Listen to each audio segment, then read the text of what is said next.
We're doing some question and answers over breakfast. You can have breakfast with the Depreys today. Well, the thing is everybody keeps asking us questions, and we can't answer them all. We just don't have time right now to answer them all. We try to. I try to answer almost every question, but between Izzy having issues and dealing with things here, things have gotten away, and I try to answer as much as I can. But we have everything down here. So what's the first question, Fred? The first one: how long after the video that we did for RV or a house did we decide that we want to go on the road full time? Like 5 or 6 months. It was 5 or 6 months. We enjoyed going out. We had a good time at all the parks. We met some amazing people. Why did you want to go on the road? The reason why I wanted to go on the road, because every time I went on darn vacation, it rained. Every single time. It would take 2 to 3 to a month, 2 to 3 weeks to a month to figure out when to plan it, where we're going to go, is it off season or in season, how much it's going to cost, is it going to rain, is it going to be too hot. It's ridiculous. Every time we went, it rained. You decided to go on the road because of the rain? Yeah. You wanted to get rid of the house and the truck, everything. Yeah, because I was sick of the rain. Be honest with you, every time I go on vacation, what's vacation if you plan it for 3 months, 4 months, and then it rains the whole time and you got to leave? And you packed all that stuff up, you put gas in the thing, you did this, you did that. Grass? Oh, I didn't want to cut grass either. But what about the big house? I didn't want to pay a big electric bill either. Next. Oh boy, guys. All right, how expensive is it to go from a house to an RV? Very expensive. The upfront cost is ridiculous. And the depreciation is ridiculous too, right? It is. When we had Harvey, something was always going wrong. Sorry, I have really bad allergies. Something was always going wrong with Harvey. Every time we went out, we had an issue or an awning blowing off. It's everything. Constantly with Harvey. But Harvey's good. It was just costing us a lot. Then we used the money from our house to buy Lola and to buy Buttercup, right? Right. By the way, the truck's name is now Buttercup. It's not Buttercup. Size matters. He calls it Buttercup all the time. He's talking about the truck and he's like, well, Buttercup needs the rims done. So what else we got going on? Anyways, but there are more expenses. You know, your lot rent when you're at a place. Most times you can find a place where your lot rent covers the electric, covers the water, covers your cable. So those are all 3 expenses that you're not having to pay. The place that we're staying at has water included, but it is well water. It's good well water that you can take showers with and stuff. It doesn't smell. It's softened very well, but you can't drink it. The whole point is basically we thought we'd stay once a week, go here, go there. It's not going to work because it's too expensive. Every day, per week's too expensive. You want to go per month. And if you boondock somewhere, that's fine if you're okay with that kind of a thing. But we run a business. We can't be boondocking running a business. It just doesn't work. It's not ethical. Not ethical. Not that it's not ethical. I'm losing my words here for some reason. It's just not conducive with our lifestyle to boondock all the time. It's great that other people do, but for us, it's just not conducive. Maybe like a day overnight someplace we can boondock, but not. We have the solar and stuff, but it's not going to work for us. And especially with the girls, it's just it's too much. And also in the parks, you get amenities. So this place that we're at is great because they have like a 3-month thing. Excuse me. It's like a 3-month thing where you pay for 3 months and you get a month for free. Plus you get taxes back, and it works out to like $18 a day. $18.50 a day to be that close to the ocean, which is pretty cool, but you have to time it. If we were here a month later, we wouldn't have got the deal. It would have cost us about $50 a day, so there's a big difference. So planning ahead is definitely a something you have to do with this type of a lifestyle. And I do want you guys to know that there are a lot of costs associated with this. You can't just hop in your RV and decide, hey, that's what I'm going to do. And it's going to be cheaper and I'm going to save money. It takes years to save money doing RVing because the upfront cost is huge. We spent $119,000 or $118,000 to be where we're at. And that's going cheap at a 1996 truck. And that's the only reason why we were able to do that is because we sold our house in Florida. Yeah, that's the only reason. We're not made of money. No, we're not. We don't, because we have all this nice RV and stuff. We don't have much money. We just took our equity from our house and threw it into this. That's all we did. Was it smart for us? Yeah. Some will say yes, some will say no, but for us, it works. Well, the depreciation of our house, we took our taxes, our insurance, and everything in the last 7 years, and we spent almost $90,000 with interest from the bank, from the loan, taxes on the house. And that's not including a $300 to $400 power bill. That's not even including that. Not even including the water bill. Not including the cable bill. Not including internet. Not including anything, right? But we own this, and nobody can take it from us. Right, and we paid $67,000 for this unit, but we lost $90,000 in 7 years in our house.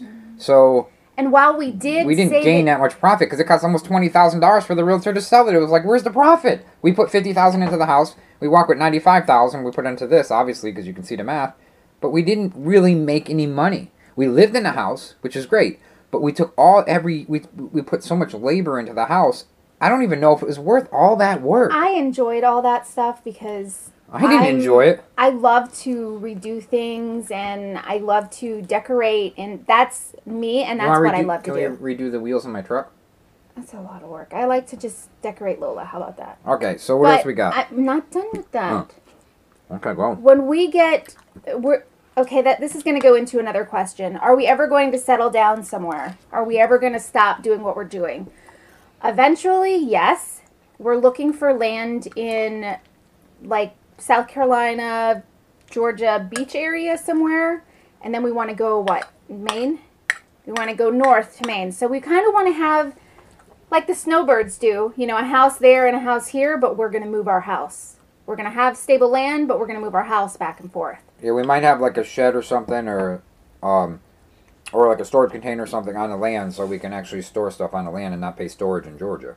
Or eventually we may end up with a double wide and put all of our stuff in there so we don't have to have a storage house. These are things that we haven't really thought that far ahead of. So that's the answer we have for this. So what else we have? When will we be back on the road? We're going to be back on the road in couple months. We can't say the exact time. I don't want to say the exact time. But we have a hard time with that because people kind of started to show up, and which we don't mind the certain people showing up, but just... We actually met some pretty cool cats over here. Yeah, we've met a lot of They're coming back really in a couple cool weeks, and they're going to stay on the place next to us, so we're going to go ahead and hang out with them. It does work out better. BBQ, baby. It does BBQ, work out. Buttercup! I can't even talk. Alright, let's get on to the part where we sleep. No, I didn't say anything about that. Why don't we leave when there's big storms coming? Well, obviously, if you have a Class A or a Class C, it's easier for you to just put your jacks up and head on out because you have your car already in your RV. For us with Lola is what, 43 foot? And size matters is, humongous. We can pack up and go, but there's a lot to pack up, and we've paid to be here, and they don't give you back your weather conditions. Unless there's a hurricane coming, we're staying put. Okay, let's just say the difference, okay? With Harvey, we took things out, and we had things, set up for decoration and things like that, and it was really easy to just stuff it in a cupboard and go. With Lola, we have things all over the place for decoration and things that we use on a daily basis, and to put all that stuff away in like 15 minutes, there's no way. In a storm, what we can do is, instead of taking cover in a bathhouse, which is too far away, we'll never make it. What we're going to do, we're planning on doing, and it's not as secure as a bathhouse, not even close, but size matters weighs almost 18,000 pounds. This RV weighs about 16,000 pounds. So this actually weighs, loaded, it weighs about the same. So the wind resistance on this is like a wall. It's going to push it over and roll it, and you're in big trouble when the refrigerator starts falling on you. Scary, windy stuff. We're going to go in size matters in a storm, and you got that 18,000 pounds nailed to the ground with very little wind where it can blow. And it's mobile. If you have to get out of the way of something, or if the ocean's coming over here to see you. Yeah, we got the key. We can turn the key. We can go. We can get the hay out of the way. With this, we can't do anything. We're kind of stuck. So yes, it would be smarter for us to just go when there's wind, but honestly, to leave for 3 days and pay for another place for 3 days, it's just not smart for us. And we're not going to boondock for 3 days with the dogs and our business, and we have to stay here. And we're not really wimpy when the wind blows a little bit. I'm sorry. No. I mean, we are, because we complain about the awnings, but this ain't going nowhere. And he's done some things to fix it with the balls and the string, and you got those X-jacks. Yeah, right? a tornado will hold those things right good. I don't know about a tornado. If there's a tornado, we're definitely getting the hay out of here. What else we got on? They asked about you and your earmuffs at night. Oh. Can you hear if there was an emergency or a fire? Hold on, let me try. I always set off the fire alarm when I'm cooking. What did you say? He can hear. If you've ever worn earmuffs like that when you're at a firing range, you can hear everything everybody is saying, but the loud stuff is more muffled. This works for me, okay? Yeah, people say they can't sleep like this. Well, I put a pillow under here and I sleep. So, works for me. And if there's something loud or the dog starts barking, I can still hear it. If someone breaks a window, I can still hear it. Barely, and he'll hear me yelling and screaming, "Honey!" Not Have a really. little fun. Honestly, we would hear somebody coming in the door because not him, but I would. And Izzy, as soon as somebody comes here, you're nuts. As soon as somebody gets close to the RV, Izzy barks. Doodle not so much. She thinks they're going to come and give her food. She'll wag her tail. But Izzy barks like, hey, you're coming near my house. So I automatically wake up. And the littlest things wake me up. So as soon as I hear a noise, I'm always like, hey, Fred, what's going on? So it's no big deal. Or somebody's at the door, whatever. As long as one of you has ears open, and you're fine. If you're a light sleeper, it's even better. So what else we got? What else do I have on here? The dogs. The issue with the dogs going potty in here. Well, the dogs kind of pee around here once in a while, but we take them out. You got to take them out. Put them in a cage, hold them in a cage when you're in daytime, when you're in here. Well, Izzy's had problems with her tummy, and that's another thing you guys are asking about, what's going on with Izzy. The past couple of months, we figured it was a water issue or her getting used to the RV. She's been to the vet a couple of times. The first 2 times, they gave her antibiotics and something to stop the diarrhea and said, well, just keep an eye on her and just leave her go. So we did as much as possible do that. We did change her food. We're over $350 in vet bills, by the way. We've changed her food too. No, about $600 because we had to get on the plane. We were from the time we were in Georgia until now. I think I have changed their food probably 4 times. Yeah. We have gone away from Blue Buffalo only because they both get sick on it now. We're at Wellness, and Izzy's on a special prescription diet. Yesterday, it came to a head where she was just really lethargic. It was a big problem. So we took her to the vet, and the vet said that her body is not holding proteins anymore. So after 3 months of just on and off poops and not feeling well and getting sick, there's an underlying issue why she has the water poops, and we're trying to get to the bottom of it. She's had a lot of blood work. She's had a lot of stuff going on. So basically, in a nutshell, if you have animals in an RV, you can put them in a cage in the daytime so they don't... Well, not really a cage, because Izzy is afraid of cages. So what we did was we went to Big Lots, and we found this like soft-sided crate type thing. Yeah, those put together ones. It looks like ones. A crate, but it's not. We call it their house, and they're very happy in there. We don't like to put dogs in cages. We like to put them in a nylon bin. It's like a nylon, and the top is open. You can close it if you want to and give them more like safe space. And it's open, and they're happy in there. They have their bed in there. They have their toys in there. Yeah. They go in there even when we're home, and it's good. And there's another thing from Liberty Safe you can get. It's a little device that hooks up to your routers from Liberty Safe. There's no monthly fees. It's like $99. It tells you the humidity, the temperature, the smoke, the shock, everything of your unit. So if it starts smoking, if the temperature gets too high, it beeps your cell phone. So you don't overheat your dogs, or if it gets too low. It's a temperature swing range. And it tells you smoke, too. So it's a huge thing for $99 on limited service. So you just have to have Wi-Fi in your camper somehow. So that a lot of people can't do that. And we're worried about the dogs when we leave. Like if we go grocery shopping or go to the gym, we're worried about them. So we're figuring a way to put a cam in here for them to watch them. So yes, we do. You guys have been giving us ideas of blocking the stairs and leaving them in here. We can't because there's carpet. So what we've done is put them in there. We don't put them in the bathroom because they kind of get nervous in there. What's this next one going? How expensive? What? No, we're pretty much done with everything that everybody's asked. Yeah. Guys, do you have any more questions? Why don't I drive Size Matters? Or why doesn't she drive the big truck? I will drive it someday. Here's the thing. It's got a brand new clutch in it. It was $3,000, the guy said. He says, baby that clutch. And I've actually been pretty hard on it trying to learn it. So now when you drive a truck, she's going to learn it eventually. When you drive a truck, I'm still rough at shifting. I mean, I was told in the questions, comments that go through the low gears fast and in the high gears keep it in neutral longer.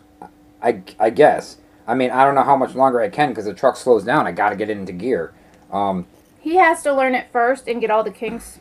Yeah, taken out once I get the kinks, start. and I'll let her go ahead and bobtail without the trailer, and I'll just let her put it in like second or third gear, take off, and just get the use of the truck, and then to double clutch it in, or to float the gear into fourth or fifth. It's tricky. So it will be coming, guys. It's not a regular truck to drive. Like you have go to truck driving training school or whatever, and they have these shifters that are sloppier. They go into gear easier. This Volvo transmission's never been driven as a big truck that had 80,000 pounds on it. It's never had. It's had 20, 30,000 pounds. That's it. So the transmission is so tight. If you go synchros, you gotta line them up perfect. I mean, or it won't go in gear. You'll just sit there all day. I mean, I know with every truck you gotta line it up. This truck is.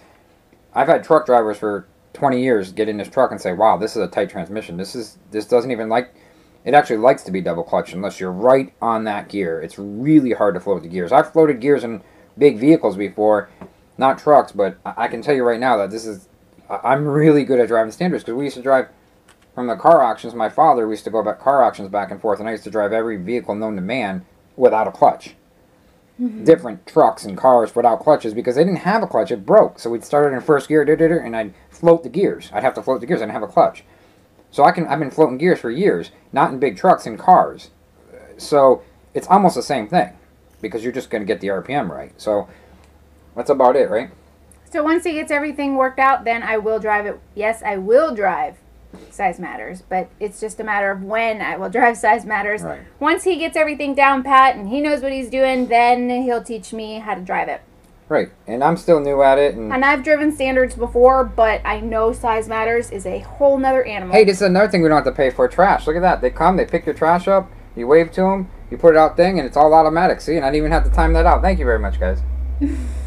And that's all you do. See, do you get that service where you just throw a bag? I literally take it front door, take the bag, and just throw it to the grass and start my coffee.